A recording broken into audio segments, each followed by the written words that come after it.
On est Parashat Chaye Sarah. On va parler d'un premier sujet. Ce que Rav Wolbe y ramène, mais en vérité, on le voit souvent. On va commencer par la Gemara. La Gemara a dit qu'il y avait l'âne de Rabbi Pinchas ben Yair. C'était un âne tzaddik.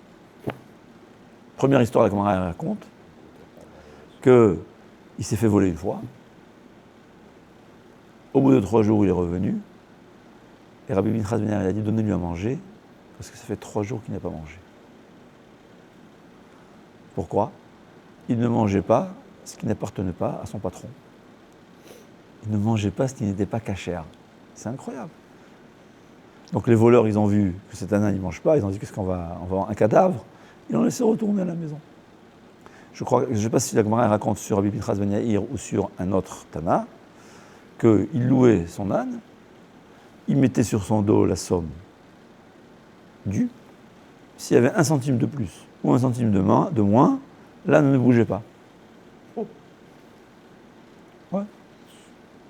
La Gemara raconte, on lui donnait à manger, il ne voulait pas manger. Il ne voulait pas manger. On a nettoyé, on a tout fait. Il n'a pas mangé. Ils sont venus dire à Rabbi Pinchas ben Yair. Dans certaines versions, c'était après les 3 jours qu'il n'avait pas mangé.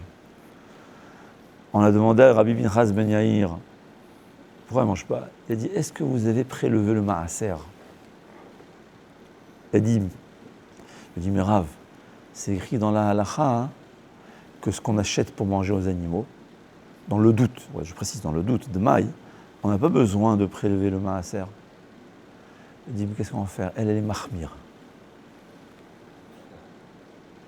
Elle est mahmir. C'est ça. Elle dit, c'est un âne, c'est pour ça qu'il est mahmir. Non, on voit d'ici qu'il faut, même l'âne. C'est là on voit quelque chose. Quand quelqu'un est pieux, il influence, il élève spirituellement tout ce qui lui appartient. Et l'inverse aussi, c'est vrai, malheureusement.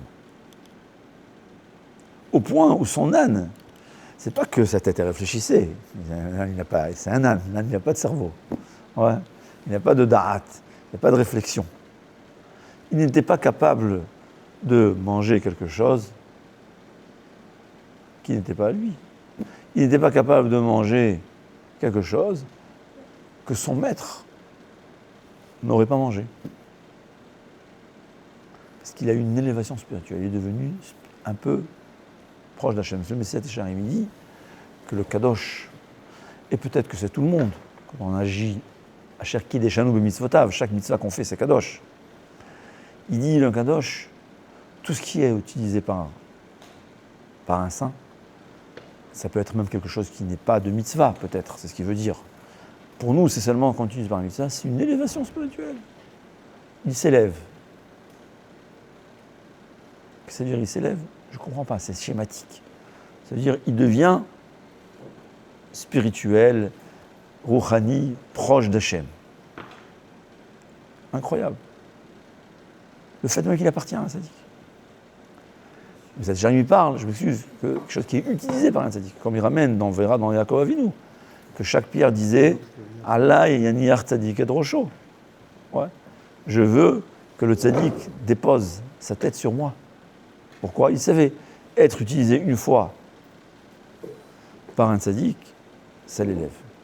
Alors dire à Volbe, c'est ce qu'on dit, Vayakom Sede Ephron, que c'est écrit que quand Abraham Avinu a acheté le champ de Ephron, c'est écrit Vayakom, littéralement ça veut dire il s'est levé.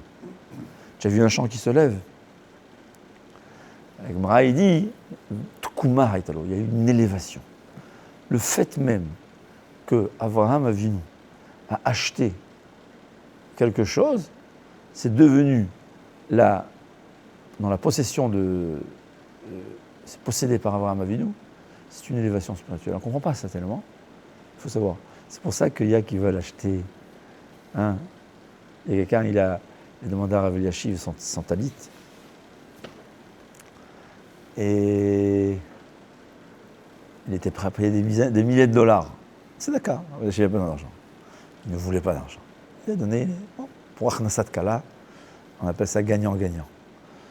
Il y a quelqu'un, j'ai vu une histoire de quelqu'un, il a raconté que le Chafetz Chaim lui avait donné un sous-vêtement, lui. C'est incroyable. Il a dit pendant la Shoah, j'ai toujours porté ce sous-vêtement. Il a raconté des miracles incroyables comment on a été sauvé.